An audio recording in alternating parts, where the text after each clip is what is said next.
I'd like to start today's briefing by bringing up Treasury Secretary Steven Mnuchin. The IRS is releasing new withholding tables, which is great news for American workers who are going to be keeping more of their hard-earned money as a result of the new tax cut law. And the Secretary will get into those details on that and then answer a few of your questions on that topic. Then, as always, I'll be back up here to take questions on other news of the day. With that, Mr. Secretary. Thank you very much, and it's a pleasure to be here. Let me first just comment and say I am pleased that I will be leading the economic delegation for the President in Davos. We'll have a very good, large group of cabinet members traveling with us, and Sarah will give more information on that later. I'd like to talk about the withholding tables. So today, the Treasury Department and IRS released new withholding guidance that will implement the Tax Cut and Jobs Act. This new guidance will mean that workers and their families will receive larger paychecks starting in February. This has been a massive project that we've been working on, beginning to implement the tax plan. There's a lot of work left to be done, but we're estimating that 90% of the workers are going to see an increase in take-home pay because of the Tax Cuts Act. This historic legislation doubles the standard deduction, simplifies the filing process, lowers the rate for millions of middle-income Americans and their families. I want to acknowledge the Treasury's Office of Tax Policy and the IRS, who worked round the clock to meet our important objective to work with the existing forms and the existing systems. We want to minimize the burden on both employers and hardworking taxpayers in getting this implemented in February. This is just the first step in a three-step process. Next, the IRS will be releasing a new withholding calculator that will be available on irs.gov by the end of February. This will help provide individuals with certainty so that they are neither over-withheld or under-withheld and can plan their financial decisions. We have reviewed this very carefully, and based upon last year's withholding tables, approximately 76% of taxpayers were withheld so that they had refunds at the end of the year. We expect, based upon the new tables, there will be no material change in this number. We will encourage taxpayers to use the calculator when it is released, and we'll launch a marketing effort to make sure people understand that. Finally, I'd like to say that the Treasury and IRS will work together to release a new W-4 for 2019. We expect to release that later in the year. We will be meeting with employers, payroll providers to determine how to best to design the form to reflect the new law. And the IRS will continue to focus on simplification and a user-friendly process. These new tables will help deliver the tax cuts as soon as possible to as many Americans as possible with as little disruption as possible. This will continue to focus and fuel the optimism and economic growth that is returning to this country. I'd also like to highlight the announcement this morning from Walmart. We want to thank them. They will be increasing their minimum wages, issuing bonuses, and expanding family benefits for over 1 million employees. Walmart is the latest company to make such an announcement, directly result of the Tax Cuts Act, and they join over 130 other companies across the nation who have already given such relief. We're now up to over 2 million workers that have seen either special bonuses or additional wages. And with that, I'm happy to answer any questions. Thanks. I have to start with you because you had the hat. Okay, thanks. Make me laugh. In regards to Walmart and the minimum wage, since they've already have the money and are increasing the minimum wage, does that mean that we can expect movement on the federal government's behalf to increase the federal minimum wage for everyone? Well, I think the most important issue is for companies to increase their wages. And Walmart's number is already above the minimum wage. This is obviously an issue for the federal government. It's an issue for states. But I'd say the real focus, which is what the Tax Cuts Act has been all about, is putting more money in companies. We've said all along, we believe that 70% of this will be returned to workers. Quick follow-up. Do you believe that they should raise the minimum wage, that it should be a federal Next question. raise? Go ahead. Mr. Secretary, just for those who are watching, on February 1st, will these withholding tables go into effect, and that's when the American taxpayer will first see a change in the withholding of their paycheck? Well, it'll definitely be in February. Some companies will have it set up for February 1st. Some companies may have the next pay cycle. But we are encouraging companies to do this as quickly as possible. We're ahead of schedule in the release of this, and we'd expect that in any event it's in February. What is the point of the Trump administration going to a place that is regarded usually as a hangout for globalists? Well, I don't think it's a hangout for globalists. I think the idea is the economic team is going to go over and talk about the America First economic strategy. We're thrilled that the president is coming, and I think what we know is that the economy that's good for the U.S. is good for the rest of the world. You just talked about Walmart, and that's a big deal. What has been the efforts with Walmart, with this administration, for them to raise their wages? Well, again, the whole purpose of the Tax Cuts Act was to put more money in companies so that they could compete competitively with international companies. I think you know we had one of the highest tax rates in the world. We taxed on worldwide income. We've changed that. I mean, this is really a revolutionary process. We thought it would be great for the economy, and we're thrilled with already the number of companies that we see reacting accordingly. Talking with Walmart on this, how long have you been talking? We've been talking with lots of companies for a long time, and we're thrilled with how people are responding. Yes. Thank you, Mr. Secretary. You are using an outdated, or the system will use an outdated W-4 form for this year.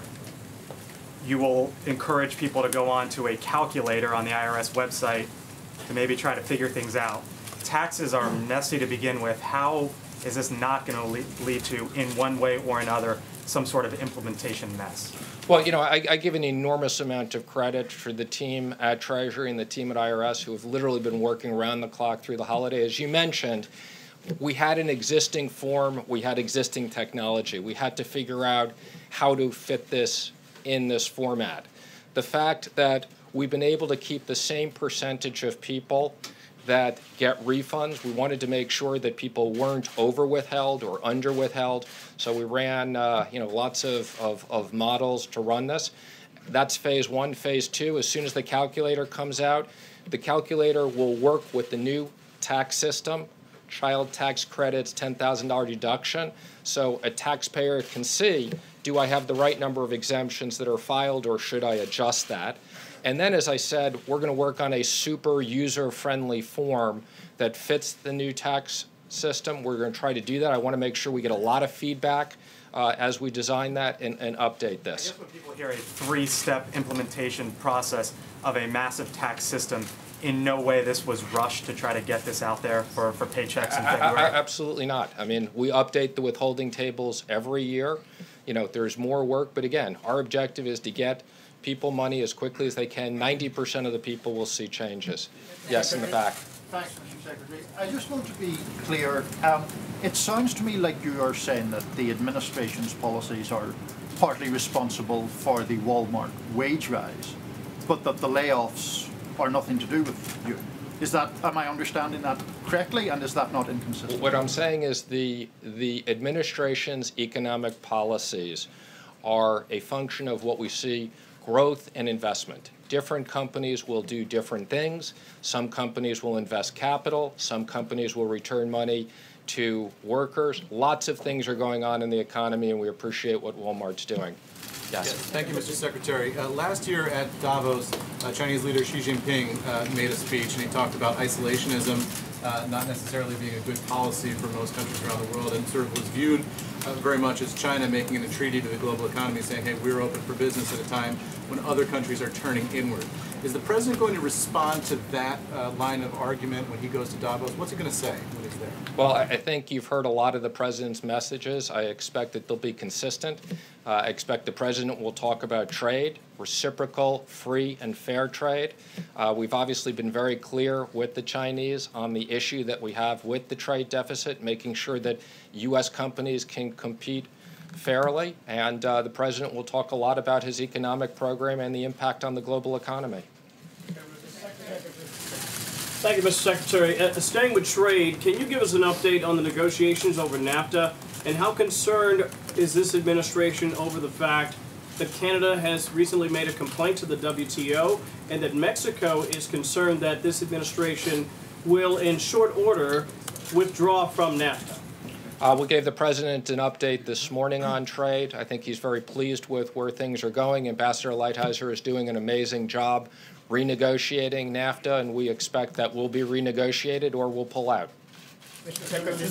Yes, Mr. Secretary, I know you've had a lot going on with taxes, but since we have you here, could you give us an update on Treasury's progress on this list of Russian oligarchs that Congress had asked for? I believe we were expecting it sometime in January. Can you let us know where that's at? We're working on it as we speak. It should be released in the near future, and it's something we're very focused on. Yes, Mr. Secretary, if I heard you correctly, you're predicting that there won't be a great increase decrease rather in the number of American taxpayers who used to get a refund, who would, basically the same number will still get a refund that have been expecting to get a refund all along. Is that correct? That is correct. Again, what we're Can you then address the Democrats' charge that you all are juicing this? again, I think this is another ridiculous charge. That's why I specifically want to make clear that there won't be a change in that number. We have people who have worked very carefully on this. Our objective is not to have taxpayers over-withheld so that they owe money at the end of the year. As I said, we have a system, 90% of the people will get money. The same number of people will get refunds. And we're going to actively encourage and make sure that taxpayers understand how to go onto the calculator once it's up and running. We'll work with payroll providers. We'll work with companies. We'll do education sessions so that taxpayers are properly withheld. Are you expecting any new sanctions on Iran to come from Treasury? I am expecting new sanctions on Iran. We continue to look at them. We've rolled them out, and I think you can expect there will be more sanctions coming. Thank you, Mr. Secretary. Leaders in some states, Connecticut, New York, New Jersey, are talking about ways to limit the impact of the SALT scale back, such as letting people pay their property taxes in a way that would then be charitably deductible. Is the administration going to try to halt any of those efforts, and how are you responding to that? Well, let me just say again, from the Treasury standpoint and IRS, I don't want to speculate on what people will do, but I think it's one of the more ridiculous comments to think that you can take a real estate tax that you're required to make and dress that up as a charitable contribution. I hope that the states are more focused on cutting their budgets and giving tax cuts to their people in their states than they are on trying to evade the law. Thank you very much, Mr. Secretary. As the national debt clock approaches $21 trillion, I have a few really quick questions. First of all, is this something that the administration is concerned about? Again, I think we've said under the last administration, the debt has gone from $10 trillion to $20 trillion, and of course we're focused on the debt, and that's why we're focused on economic growth. This tax plan was about economic growth that will create more revenues for the economy and more tax receipts for the government. What can we realistically expect the national debt to be by the end of the and I hope this is not hypothetical, but by the end of the president's first term? I don't have a projection for that right now, but thank you. Thank you, Mr. Secretary. You talk about the tax being flatter and 90% of the taxpayers benefiting from it. Yet, it would seem that under those circumstances, you're going to eliminate a lot of the deductions which so many small businesses and self-employed business people depend on. Is there really a major cut in deductions, and how do you expect that will play with the small business community? Well, I think this is about tax simplification and getting rid of deductions, a lot of the deductions that rich people take. But I will tell you, on small businesses, one of the best features of the tax plan are all the features that go to small and medium-sized businesses and pass-throughs. There are tremendous incentives, whether it's the automatic expensing or whether it's the discount for pass-throughs. We've heard more good news from small business than even from the Walmarts of the world. Self-employed business. Self-employed too, yes. Mr. President, when you're talking about the Mr. President. I'm sorry, Mr. Secretary.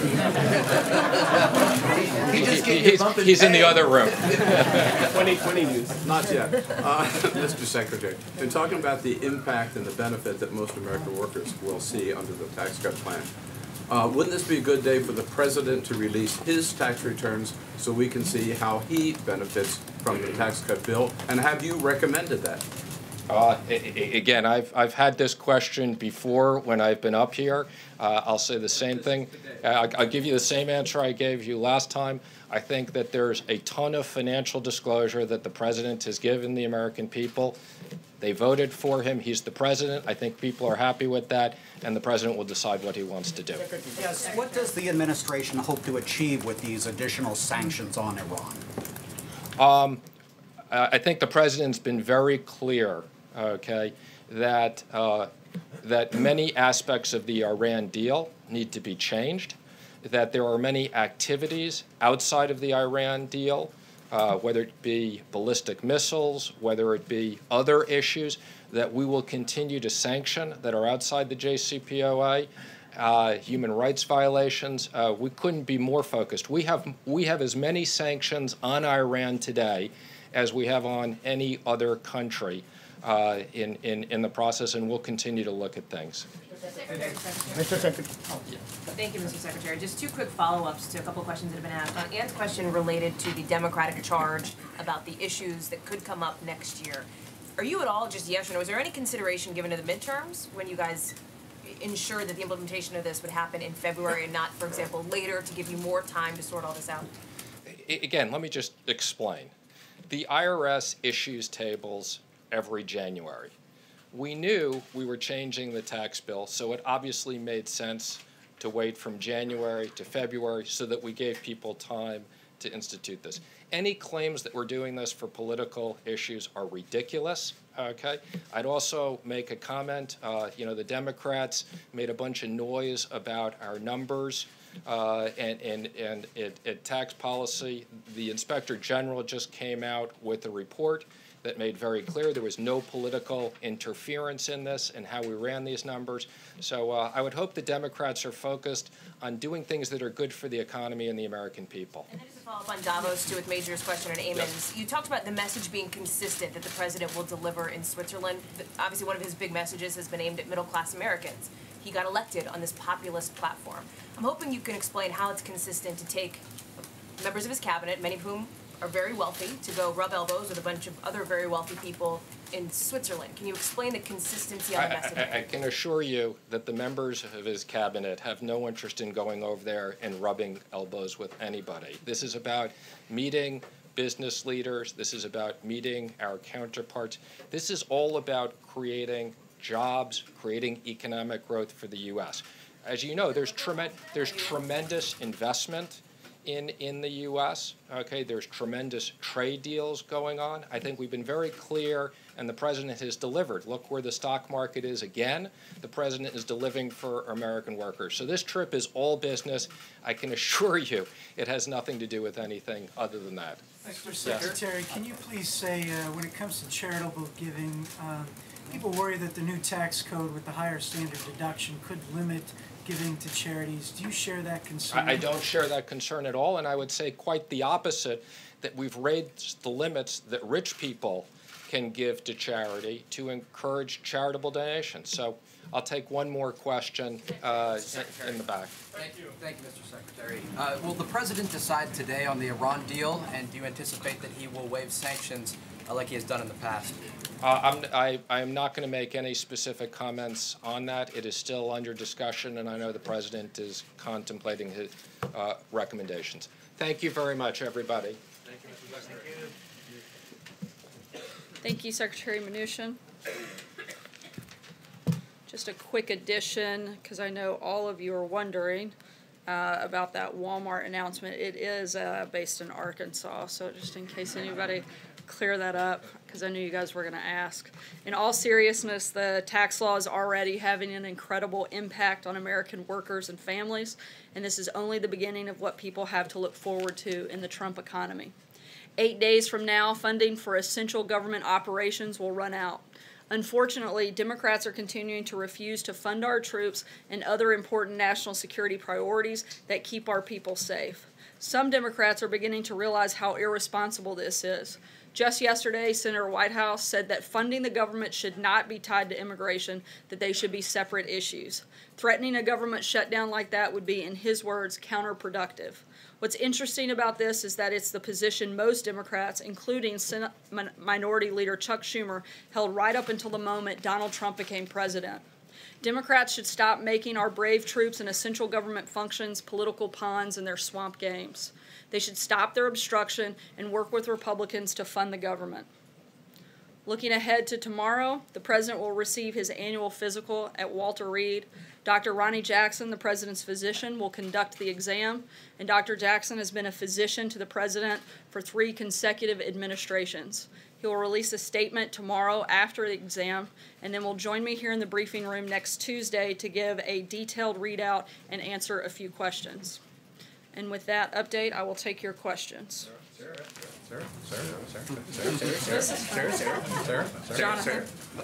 Thank you, Sarah. Can you walk us through the events in the building this morning that informed the President's tweets about the Pfizer reauthorization vote on the House today? They seem to be took different positions at different times.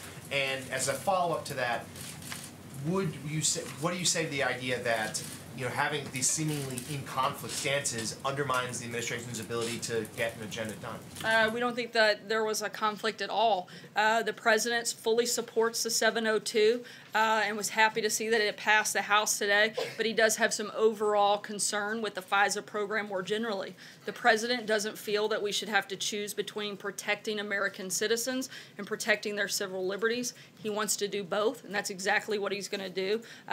We don't see any contradiction or confusion in that. Roberta? A quick question about Dr. Jackson's statement. It'll come tomorrow after the yeah, it'd be kind of tricky paper? if it came before. No, but it'll come tomorrow though, right? Yeah, he'll put out a brief statement, but we'll take the weekend to compile the rest of the results, lab results, things like that, and he'll join me here on Tuesday to give a detailed readout of the President's exam and then answer a few questions from you guys. It's in Walmart, if I might, just because it's in Arkansas. Great steak. Everybody should go. At the same time as it announced the raises, it also announced that 260 Sam's Club stores are going to close without much notice. And I'm wondering if you have any comment on that aspect of what's happened today with the company. I don't have any comment on that specific component. We are, again, very excited about the raises and the overall influx of investment that they're putting into their company in helping over 1 million workers here in the country. Walmart is the largest employer in the country, and to see them do and make that kind of effort to over 1 million workers is a big deal, something we're excited about, and I think further evidence that the tax reform and tax cut packages are having the impact that we had hoped. John? Sarah, if there was no contradiction between the President's tweet this morning and official White House policy, can you tell us why his first tweet sparked off a flurry of activity and phone calls between the White House and Capitol Hill? I think there's a flurry of activity at the White House every day. And the White House and White House staff leading one government official to say we did more work before 8 o'clock this morning than most people do in a week. That government official probably doesn't work at the White House because we usually do more work by 8 o'clock in the morning, as most of you know, because you start calling us usually around 5 a.m. And we try to respond to emails and phone calls about 24 hours a day from you guys.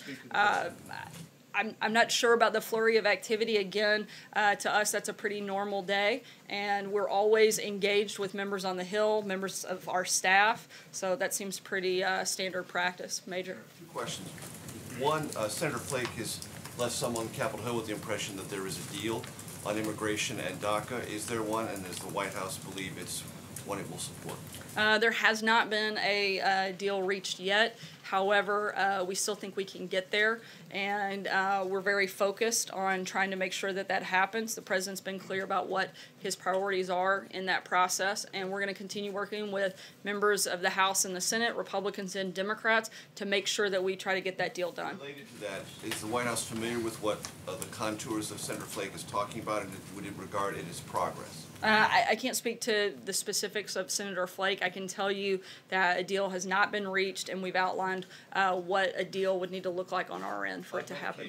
Can you explain from the administration's point of view the value of demonstration projects in the 10 states that have asked for it for those who are able-bodied who receive Medicaid? Because there are critics who say this even as a demonstration project, it would fundamentally change Medicaid's orientation to those who receive it because they qualify, and that's historically been the method. If you qualify, you receive. Are you referencing the CMS, the new policy? Yeah. Yeah, they're announcing that to support states in efforts to strengthen the Medicaid program and getting Americans engaged in getting back to work. The policy will allow states to design programs that help beneficiaries improve health and well-being. At the same time, the policy protects the most vulnerable, including those determined to be medically frail or suffering from a substance use disorder. That's what the focus of that program is on. Cecilia. Thanks, Sarah. Back to FISA, if I can. Many people are interpreting that first tweet from the president to mean he didn't actually know how FISA works, and for that matter, that he wasn't familiar with his own administration's policy. Does he know FISA? Was he familiar with the policy?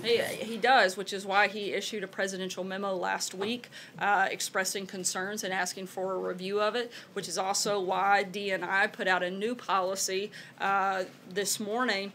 This is top of mind for the president, top of mind for the administration, and he has a full understanding. Don't believe me? Ask Speaker Ryan. Look to the comments that he made. He's somebody who's been in constant contact and had many discussions with the president on this issue, and he stated that in his press conference earlier today. And how exactly was the Trump campaign so badly surveilled and abused under FISA as he seemed to claim in that tweet?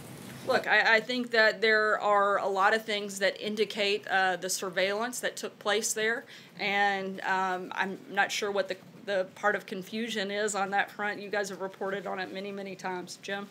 If you're a dreamer out there, should you have confidence that this president is going to reach an agreement that will protect you from being deported? You should. I think you saw that. You guys got to come into the room in a pretty unprecedented way and sat in there for almost an hour listening to the president talk about it, listening to the president commit to getting a solution on this. Right now we're counting on Republicans and Democrats to come together, which we think they will, to make a deal on DACA and on border security, which is a vital part of that conversation and something that we insist be part of it. And a quick follow-up on FISA. There seems to be a pattern, and correct me if I'm wrong, if there is no pattern, where the president watches something on Fox and Friends and then he tweets about it. Apparently this morning, one of their personalities, Andrew Napolitano, said that this is not a good deal, Mr. President, don't do this. And then he went on Twitter and tweeted about the FISA program. There have been folks out there who have said, you know, there's a cause and effect. He watches something on Fox and Friends, and then he tweets about it. Is that what happened this morning, and does that go on? I'm sure you're disappointed he's not watching CNN. I think he watched a lot of CNN, if you don't mind me saying. I don't think that's true. Your numbers would be higher. In reference to the question specifically, no, let's not. In response to the question, as I just said, the president has a great deal of understanding. This is top of mind. He was talking about it last week. He issued a presidential memo on it.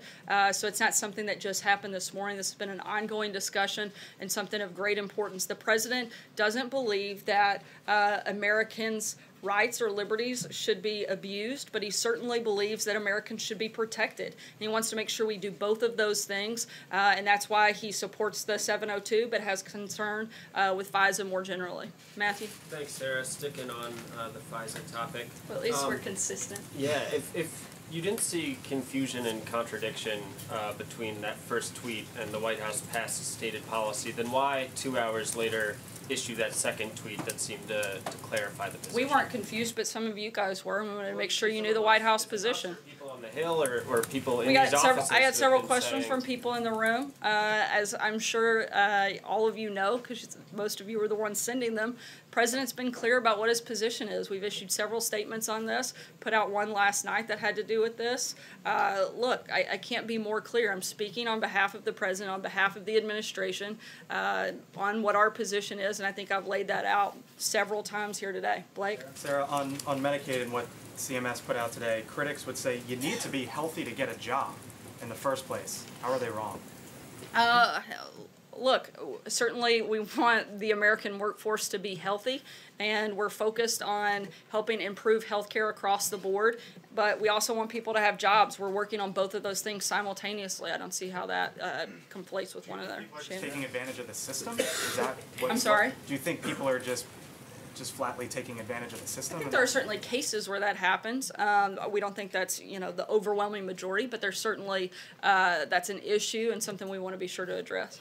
Sarah, back in the summer, the president said 100% he would talk with Special Counsel Mueller. Yesterday, he said we'll see what happens. He seemed to raise questions about whether there would be an interview.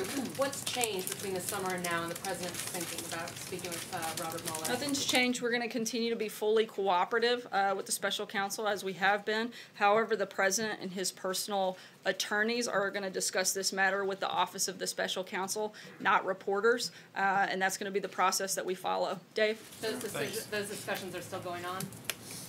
We're still cooperating fully with the special counsel, yes. Dave, go ahead. Back on the tax cuts, you mentioned that the Walmart bonuses are having the impact that you had hoped. As you know, Republicans alone in Congress passed the tax cuts. Democrats didn't vote for it at all. Why do you We think that's sad. We wish they had. How do you explain then that almost twice as many Republican incumbents are quitting Congress this year as opposed to Democrats? Look, it's a midterm election, but we fully anticipate moving forward with strong House and Senate Republicans. Whether it's this year or next year, we're still focused on getting things done for the American people. And I really can't weigh in too much on specifics of the election or the midterms, but we feel really comfortable with where we are, and certainly with the record of success that we've had in 2017 to be able to run on that in 2018. Stephen? Sarah, I am still confused about the timing of the tweet this morning, because it was 7:30 this morning, and the president referenced the fact that the House was going to vote today on this controversial FISA bill. He said that, he intimated that under FISA, his campaign was abused. Why would he do that this morning, the morning of the House vote on a program that he so cares about and wants? As I said, it was top of mind. DNI also put out a new policy on FISA this morning. This is something that's been ongoing, a regular topic of discussion, and the president wanted to put something out. There's not much more than that. Sarah, I'm not sure I got a clear answer from the Treasury Secretary to my question about what this administration hopes to achieve with additional sanctions on Iran. So I want to give you a crack at that. I'll wait until additional sanctions are made before I weigh in on what that would look like, but as the Treasury Secretary said, we anticipate that that's likely to happen, and we'll keep you posted as it does and what that process will look like. Michael? Yeah, we haven't made a final decision on JCPOA. New ones would be outside of that. Obviously, yeah. Back to immigration real quick. Yesterday, I guess, a group of House Republicans put out an immigration plan that would deal with DACA, but would also do a whole lot of things that weren't kind of under the umbrella of the four things that you guys outlined in the meeting yesterday. Was that helpful? Was that not helpful to getting to a deal ultimately? Does the president wish that they take that off the table so that you can focus on what might be happening with Senator Flake or others in the Senate? How does a competing package? We think it's a great starting point. We think it's a great place. Even though it went beyond what the parameters that the president very specifically, and then you later after he the laid out the set things he felt had to be included, not just what could be included. Certainly, we think that this is a good starting point, part of the negotiation process. If we could get everything done, we think that's much better than just getting part of it done. But we're okay with getting a deal done as long as it falls into the parameters that the president laid out. But he understands, right, that adding the extra things are what makes what has the potential to make this more difficult, because various constituencies think of those things as poison pills that are actually going to. I think that's why it's called a negotiation. Everybody puts everything on the table they want. You figure out what you're not willing to give up, which we've laid out, and you try to come out with everybody winning, which that's what we're hoping to do. Both Republicans, Democrats, the House, and the Senate. We've laid out those non-negotiables for us, and we're going to move forward in that process and hope to get there. By the next week or so, or do you? I'm not going to put a time frame on it, but we certainly hope to get it done. I think the priority is making sure that we get it done and we get it done right. April? Sarah, Secretary Mnuchin said that this White House has been working with businesses as it relates for a while, as it relates to this tax plan. And when it comes to Walmart, had this White House been talking with Walmart about a safety net for the employees that were going to lose their jobs today? Because I'm looking at a sign right now from Sam's Club that says this club will be closed on January 11th, 2018. That's today, the day that Secretary Mnuchin talks about how wonderful there will be increases in pay for Walmart workers. I'm not aware about a conversation about a specific safety net. I can tell you that we're excited about the fact that they've raised minimum wage. They have increased opportunities when it comes to paid family leave, and that they are increasing salaries to over 1 million American workers. We think that's a positive. In terms of specifics on a safety net and conversations around that, I couldn't speak to that. With welfare reform, is there a status report? Because I understand that Ryan and McConnell are not together on issues of welfare reform as it relates to education. Where does the president stand on this back and forth? We're having conversations about that. We think it's important policy to look at, but right now our focus primarily is on the budget, and secondary is getting a deal done in regards to immigration on DACA and border security, and most likely moving on to infrastructure from there. John? Yeah, thank you, Sarah. Two brief questions. The President said yesterday that, and I quote, "We are going to take a strong look at the libel laws." Now, many lawyers said that was an unusual statement because all libel laws are at the state level and not the federal level. Was he referring to states should take a look at libel laws or something else? I think certainly states should take a look at it. Look, the president's frustrated with the misreporting and fake news that regularly takes place. He is tired of the media's obsession over recent fictitious book on the president and his administration, and he thinks that when things like that happen, there should be some action of recourse. He's simply stating that it should be looked into. Francesca? I mean, Sorry. he meant the states, not that there should be federal libel laws. I think he was speaking generally that libel laws should be looked at. My other question is the administration have any reaction to the reports of the arrest of former Iranian President Ahmadinejad, who was leading a protest movement against the regime? Not at this time. No, John. Francesca? Thank you, Sarah. Back on the president's first tweet this morning in FISA, when he said that it may have been used, the FISA Act, to surveil and abuse his campaign, what specifically was he talking about there when he said may and abuse and surveil? Could you point me in the right direction?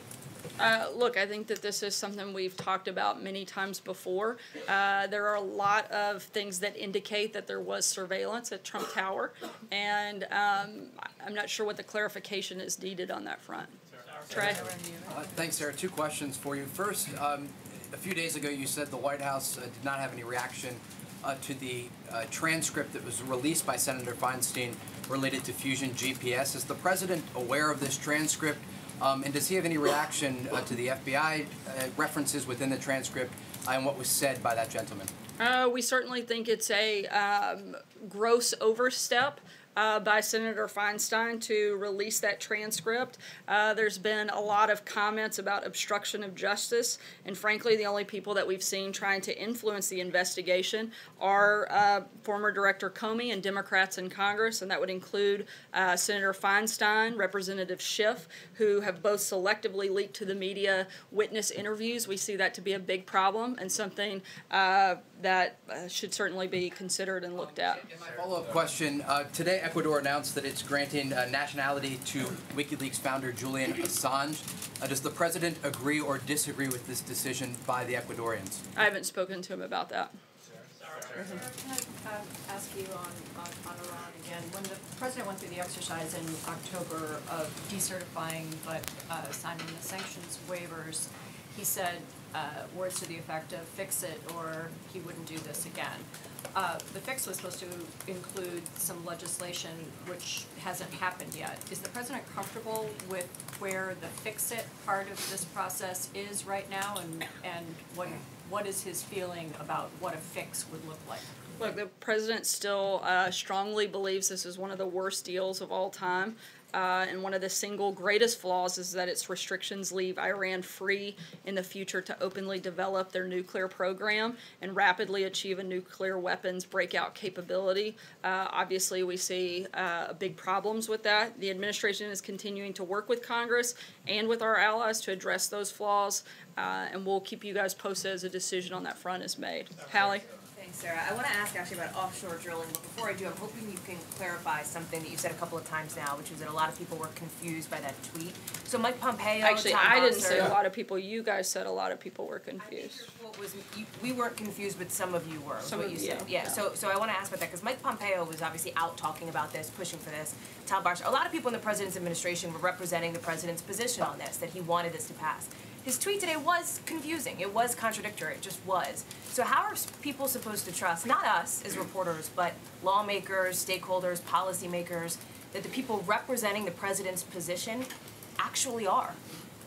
I think that the premise of your question is completely ridiculous and shows the lack of knowledge that you have on this process. I've tried several times. I'll do it a 10th time here. Look, the president supports the 702, but he has some very strong concerns about the FISA program more generally. Again, this is why he put out a memo last week outlining such, and why the D&I director put out a new policy this morning.